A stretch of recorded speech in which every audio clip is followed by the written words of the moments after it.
अस्सलाम वालेकुम, welcome to learning hub channel. मेरा नाम है हिना। आज मैं आई हूँ एक वीडियो लेके जो कि रिक्वेस्टेड वीडियो है। सादिया है और बहुत सारे लोग हैं जिन्होंने कमेंट किया था कि मैम प्लीज एक वीडियो इंटेलिजेंस पर बना दीजिए, तो इसलिए मैं ये वीडियो लेकर आई हूँ। तो चलिए हम देखते हैं इंटेलिजेंस।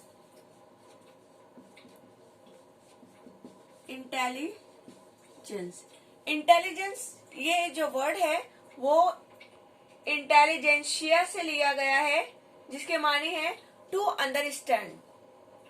ठीक है, एक मिनट मैं कैमरा सेट कर लेती हूँ। जिसके मानी क्या है? टू अंडरस्टैंड, यानी कि समझना। जहानत की तारीफ वैसे कोई भी बयान नहीं कर सकता है कि जहानत एक्चुअल है क्या, लेकिन आमतौर पर जहानत को क्या माना जाता है? गौर फिक्र और इसी के साथ साथ मसाइल हल करने की जो ताकत होती है, या मसाइल हल करने की जो एबिलिटी होती है वो, और रद्द अमल। ठीक है, रद्द अमल वगैरह को आमतौर पर जहानत में लिया जाता है। इंटेलिजेंस आया कहाँ से, इसकी शुरुआत कहाँ से हुई? तो इंटेलिजेंस को सबसे पहले पेश करने वाला जो शख्स है, माहिर नफ्सियात है, जिसने इंटेलिजेंस पे पहली बार काम किया है, तो वो है गाल्टन। गाल्टन ने सबसे पहले इंटेलिजेंस पे काम किया। इन्हें फादर ऑफ यूजेनिक भी कहा जाता है। किसको? गाल्टन को फादर ऑफ यूजेनिक। इसके बाद गाल्टन के बाद किसने इस पर काम किया? तो गाल्टन के बाद इस पर काम करने वाले अल्फ्रेड बने हैं। अल्फ्रेड बिने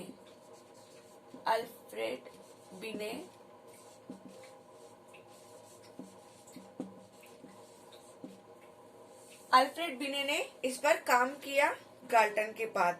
और अल्फ्रेड बिने को फादर ऑफ इंटेलिजेंस टेस्ट कहा जाता है।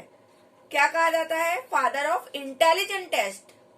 फादर ऑफ इंटेलिजेंट नहीं, बल्कि इंटेलिजेंट टेस्ट के फादर।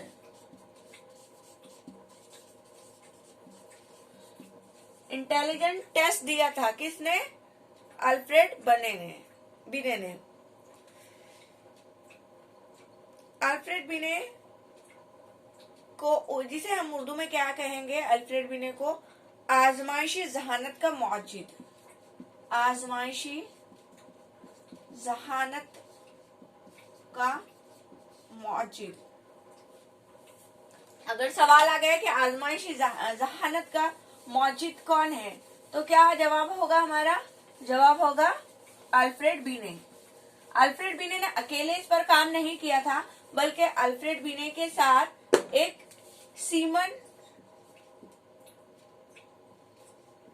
सीमन थे इनके साथ काम करने के लिए। ठीक है, डॉक्टर सीमन थे, ये डॉक्टर थे, और दोनों ने मिलकर अल्फ्रेड बिने ने और सीमन ने, ये दोनों ने मिलकर एक साथ इंटेलिजेंस पे काम किया था।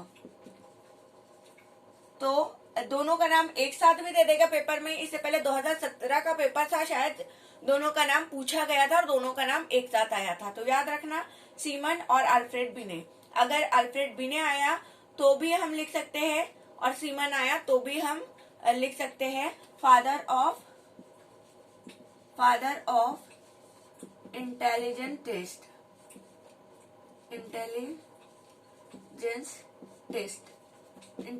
टेस्ट के फादर। उसके बाद इस पर किसने काम किया? उसके बाद 1908 में इन्होंने क्या किया? 1908 में बिने ने मेंटल एज का टेस्ट दिया। मेंटल एज को दिया। ठीक है, मेंटल एज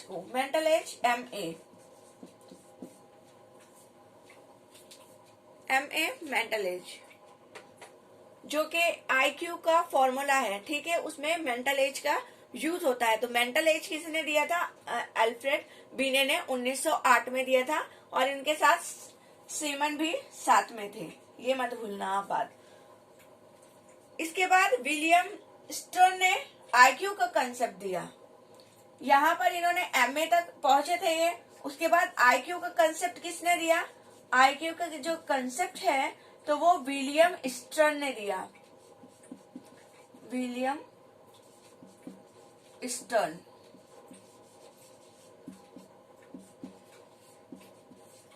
किसका कंसेप्ट दिया? IQ का कंसेप्ट। अभी भी IQ का पूरा फॉर्मूला नहीं आया, IQ का कंसेप्ट मिला अभी। IQ का फॉर्मूला कब मुकम्मल हुआ? तो IQ का फॉर्मूला मुकम्मल हुआ 1912, यानी कि 1912 में मुकम्मल हुआ ये। और किसने मुकम्मल किया 1912 में इसको? 1912 में इसको टर्मन लुइस नाम के माहिर नफ्सियात ने मुकम्मल किया। यानी कि IQ का पूरा फॉर्मूला किसने दिया? तो टर्मन ने दिया, टर्मन लुइस। टर्मन लुइस ने इसके फॉर्मूले को दिया पूरा के पूरा, ठीक है। कब दिया? 1912 में दिया। क्या फॉर्मूला है IQ का? IQ is equal to MA/CA into 100। MA क्या है यहाँ पर? MA है मेंटल एज। मेंटल एज यानी कि जहनी उम्र। CA क्रोनोलॉजिकल एज, यानी कि तबई उम्र। तबई उम्र जो कि जब बच्चा पैदा होता है, ठीक है, पैदा होने से पैदाइश से अब तक की उम्र, अब तक की उम्र, पैदाइश से अब तक की उम्र। और मेंटली एज मतलब जितना बच्चे क्वेश्चन हल कर पा रहा है, जितनी उम्र के, जितनी उसमें जहनी सलाहियत है। जैसे कि कुछ बच्चे 10 साल के होते हैं, लेकिन उनकी जहनी सलाहियत जो होती है वो 12 साल के बच्चों की जितनी होती है। 12 साल के बच्चों के सवाल वो इजीली हल कर लेते हैं। तो वो क्या हुआ? उनकी मेंटल एज हुई। अब हम एक मिसाल के जरिए देख लेते हैं। इस पे भी सवाल आते हैं, फॉर्मूला बेस्ड क्वेश्चंस आते हैं। तो ये किसने दिया था? टर्मन लुइस ने दिया था IQ का फॉर्मूला, याद रखना, 1912 में, 1912 में। अब अगर एक बच्चे की उम्र, अगर एक बच्चे की उम्र 8 साल है, ठीक है, 8 साल है, मगर वो बच्चा क्या करता है? 10 साल वाले, 10 साल जहनियत वाले, 10 साल जहनियत वाले बच्चों के सवाल हल करता है, तो उसका IQ क्या होगा? IQ को उर्दू में क्या कहते हैं? IQ को उर्दू में जहनी खारिज किस्मत कहते हैं। इंटेलिजेंट क्वेश्चंस इंग्लिश में होता है इसका फुल फॉर्म, और उर्दू में इसको जहनी खारिज किस्मत कहा जाता है। तो अगर किसी बच्चे की उम्र 8 साल है और वो 10 साल जहनियत वाले बच्चों के सवाल हल करता है, ठीक है, 10 साल की उम्र के बच्चे जो सवाल हल करते हैं, वो सवाल वो 8 साल की उम्र में हल कर पा रहा है, तो उसका IQ क्या होगा? तो यही फॉर्मूला यूज होगा यहाँ पर। क्या? IQ is equal to MA/CA। MA हमेशा ऊपर आएगा। अब ये इसमें कंफ्यूज मत होना, वरना MA नीचे कर दोगे और CA ऊपर कर दोगे, तो ऐसे कंफ्यूज मत होना। मेंटल मतलब जहनी। जहन का होता है हमारा सबसे ऊपर, ठीक है, जहन ऊपर होता है, इसलिए MA ऊपर आएगा। इससे याद रखना, याद रह जाती है कुछ चीजों से कनेक्ट जब हम करते हैं तो याद रह जाता है हमें। तो याद रखना ये कि MA ऊपर होता है और CA नीचे होता है, इनटू 100, और 100 से भी इसको ज़र्ब देना है, ये भी बात याद रखना। तो अब मेंटल एज कितनी है बच्चे की? 10 साल है। उसकी तबाही उम्र कितनी है? 8 साल है, और उसको हम दे देंगे 100 से ज़र्ब। तो कितना हो जाएगा? तो 2 पंजे 10, 2 चौक 8, ठीक है, और 25, 25 पंजे 125। इसका IQ क्या निकल के आएगा? 125, ठीक है। अब इसमें एक चार्ट बताया गया है पूरा कि इतने से 110 से तो 129 तक के बच्चे कौन से लेवल पर रहेंगे। इस तरह से एक पूरा चार्ट है, तो वो मैं आपको बना के समझा देती हूँ। तो ये देखिए, बहुत सही, जिन्हें इंग्लिश में जीनियस कहेंगे हम, इनका IQ कितना होता है? 140 से ज्यादा होता है IQ लेवल। बहुत बेहतर, वेरी सुपेरियर, 130 से 139 के बीच में इनका IQ लेवल रहता है। जिन भी बच्चों का IQ लेवल 130 से 139 के दरमियान रहता है वो बहुत बेहतर, वेरी सुपेरियर कहलाते हैं। जिनका IQ लेवल 120 से 129 के दरमियान में रहता है वो सुपेरियर यानी कि बेहतर कहलाते हैं। 10 अंकों का फर्क है इसमें।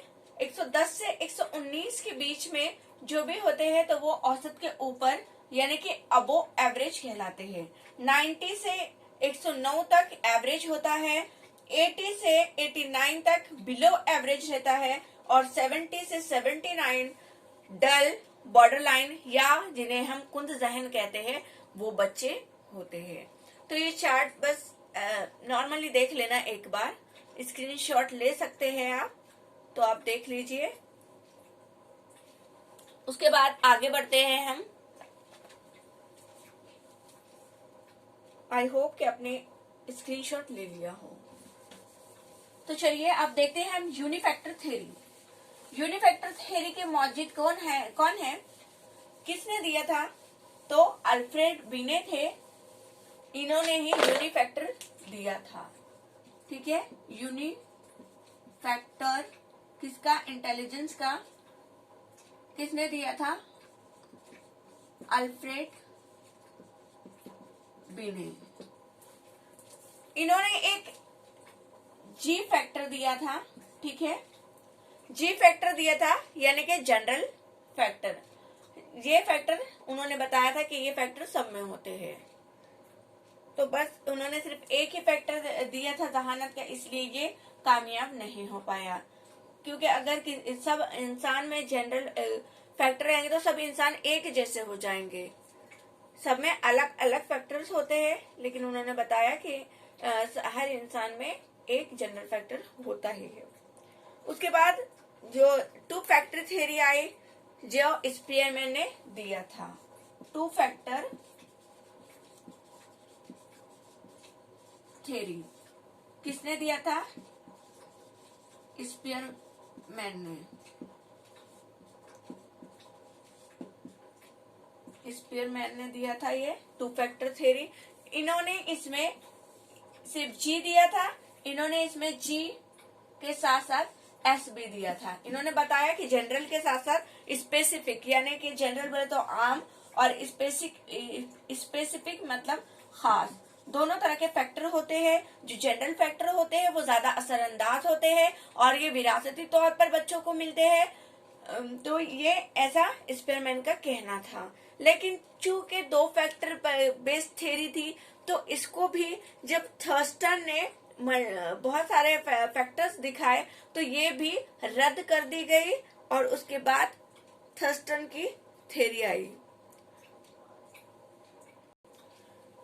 थर्स्टन की थ्योरी को ग्रोही अज्जा का नजरिया कहा जाता है। ग्रोही अज्जा का नजरिया किसने दिया? थर्स्टन, जिसे इंग्लिश में क्या कहते हैं? Group factor theory. Group factory theory of intelligence. किसकी थ्योरी? इंटेलिजेंस की थ्योरी। इन्होंने क्या बताया? इन्होंने PMA दिया, PMA, जिसमें P है प्राइमरी, M से है मेंटल और A से है एबिलिटी। प्राइमरी मेंटल एबिलिटी ये बताया कि इससे पहले स्पीयरमैन ने, सबसे पहले अल्फ्रेड बिने ने क्या बताया कि G फैक्टर होता है, एक फैक्टर होता है। स्पीयरमैन ने बताया कि एक नहीं होता है बल्कि दो फैक्टर होते हैं। लेकिन इन्होंने कहा कि एक या दो फैक्टर्स नहीं होते हैं बल्कि जहानत हमाजहत होती है। इसमें बहुत सारे फैक्टर्स होते हैं, किसी एक सलाहियत पर मबनी नहीं होती है। जहानत अलग अलग तरह से होती है। ये ऐसा कहना किसका था? थर्स्टन का था। तो आगे हम देखते हैं। PMA प्राइमरी मेंटल एबिलिटी में इन्होंने 7 अज्जा बताए हैं। तो जो 7 जुज है तो वो ज़बानी सलाहियत है, उसमें ज़बानी सलाहियत है। दूसरा है, मैं पूरे लिख लेती हूँ क्योंकि टाइम ऐसे बहुत ज्यादा वेस्ट होगा। थर्स्टन ने ये 7 बुनियादी सलाहियतें दी है, ठीक है। PMA प्राइमरी मेंटल एबिलिटी, तो ये 7 है उसके सलाहियतें। कौन सी सलाहियतें हैं? जबानी मानी की सलाहियत यानी कि वर्बल मीनिंग एबिलिटी, लफ्जी रूहानी सलाहियत, वर्ड फ्लुएंसी एबिलिटी, उसके बाद मुकामी सलाहियत यानी कि स्पेशल एबिलिटी, हिंदसी सलाहियत, न्यूमेरिक एबिलिटी, इस्तिदलाली यानी कि रीजनिंग की सलाहियत, याददाश्त की सलाहियत मतलब मेमोरी एबिलिटी, और इदराकी रफ्तार की सलाहियत, ठीक है। तो ये सारी सलाहियतें बताई है किसने? थर्स्टन ने। तो बस इनको याद रखिएगा कि थर्स्टन ने ये सलाहियतें दी है और उन्होंने ये कहा है कि जो सलाहियतें होती हैं, जहानत होती है, वो हमाचाहत तरह से होती है, एक जगह पे नहीं होती है, एक तरह से नहीं होती है। तो ये आप याद रखना। उसके बाद जो जहानत पेश की गई है, कसीर जुज़वी जहानत, multi factor theory. Multi factor theory जिसे थॉर्नडाइक ने पेश किया है। कसीर जुज़वी सलाहियतें, कसीर जुज़वी सलाहियतें यानी कि मल्टी फैक्टर थ्योरी। मल्टीपल नहीं है, multi factor theory of intelligent, theory of intelligent. किसने दिया था ये? थॉर्नडाइक ने, वही थॉर्नडाइक जिन्होंने बिल्ली पर तजुर्बा किया था। थॉर्नडाइक क्या कहते हैं यहाँ पर?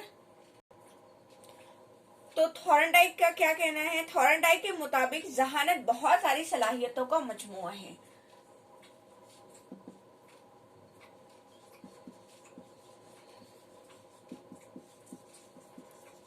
वो कहते हैं कि जो सलाहियतें होती है वो एक दूसरे से मरबूत होती है और कनेक्ट कर दी जाती है। अगर हम किसी एक्स सलाहियत का यूज कर रहे हैं वाई सलाहियत के जरिए, तो वो एक दूसरे से मरबूत हो जाती है। पूरे एक काम को करने के लिए एक्स सलाहियत यूज कर रहे हैं, दूसरे काम को वाई के जरिए यूज कर रहे हैं, तो इस तरह से क्या होता है, एक दूसरे से मरबूत हो जाती है सलाहियतें, इनका ऐसे कहना है। इसी के साथ साथ गिलफोर्ड ने भी तजुर्बा किया था और इसका तजुर्बा शायद सह पहलवी था, ठीक है। 3 चीजों पर मरबूत था। किसका? गिलफोर्ड का। गिलफोर्ड का 3 चीजों पर था, जिसमें अमल था, मवाद था और माहासिल था, ठीक है। अमल को उन्होंने ऑपरेशन का नाम दिया था, प्रोसेस नहीं दिया था, उन्होंने ऑपरेशन दिया था। मवाद यानी कि कंटेंट और महासिल यानी के प्रोडक्ट।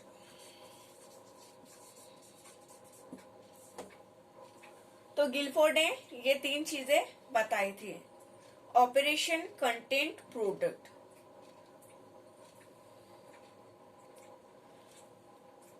तो ये देखा हमने मल्टी फैक्टर थ्योरी। मैं आपको मेन पॉइंट बता रही हूँ, बस ज्यादा डीप में हम नहीं जाएंगे क्योंकि इस पर ज्यादा क्वेश्चंस नहीं आते हैं, तो इसलिए हमें डीप में जाने की जरूरत नहीं है। तो थॉर्नडाइक ने मल्टी फैक्टर थ्योरी दी थी, ठीक है। गिलफोर्ड ने सहआबादी थ्योरी दी थी, ऐसे ही कुछ है उनका। उसके बाद है, याद रखिएगा ये मल्टी फैक्टर थ्योरी है थॉर्नडाइक की। गार्डनर ने दी थी मल्टीपल इंटेलिजेंस थ्योरी। गार्डनर ने कौन सी दी थी? Multiple intelligence theory. तो उसके बारे में भी हम देख लेंगे थोड़ा।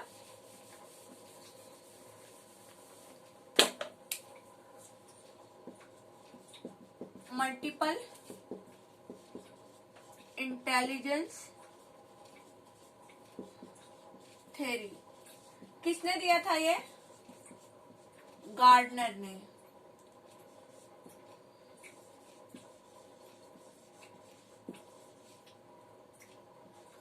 इन्होंने कुछ बताया था, कुछ 8 या 9 थी इनकी जो इंटेलिजेंस, मल्टीपल इंटेलिजेंस थी। तो 8 थी जहानत की, 8 जहानतें थी। कौन कौन सी थी वो हम देखेंगे। तो जो इनकी सलाहियतें थी उसमें सबसे पहली सलाहियत जो आएगी वो होगी लिसानी सलाहियत, ठीक है। लिसानी जहानत, लिसानी सलाहियत, ठीक है। जबान से मुतालिक सलाहियत, जबान पर उबूर होगा ऐसे शख्स को जिसमें लिसानी जहानत पाई जाती है। उसके बाद है मंतकी रियाजी यानी कि रीजनिंग की, ठीक है। उसके बाद मुकामी जहानत, जिस्मानी, मेकानी। पूरे पॉइंट लिखना जरूरी नहीं है, मैं मुख्तसरन आपको बता देती हूँ।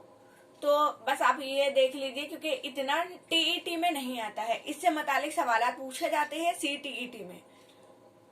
तो इन्होंने 9 सलाहियतें इस्तेमाल किया है। उसके बाद जो 5वीं है मौसीकी पर मबनी जहानत यानी कि म्यूजिक पे। उसके बाद 6ठी है बाहमी जहानत यानी कि बाहमी ताल्लुकात को समझने की सलाहियत। उसके बाद खुदशनासी यानी कि जहानत, खुद की सलाहियत, खुद की काबिलियत को पहचानना। उसके बाद फितरी जहानत यानी कि जो आसपास का माहौल है हमारा उसको पहचानना। उसके बाद है वजूदी जहानत यानी मजहबी और रूहानी जहानत। तो गार्डनर ने ये तमाम सलाहियतें दिया था और उन्होंने ये बताया था कि जो सलाहियतें